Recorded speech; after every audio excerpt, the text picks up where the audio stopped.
الأعمى حرج ولا على الأعرج حرج ولا على المريض حرج ومن يطع الله ورسوله يدخله جنات تجري من تحتها الأنهار ومن يتول يعذبه عذابا أليما.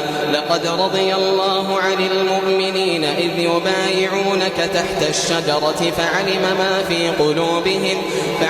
ما في قلوبهم فأنزل السكينة عليهم وأثابهم فتحا قريبا.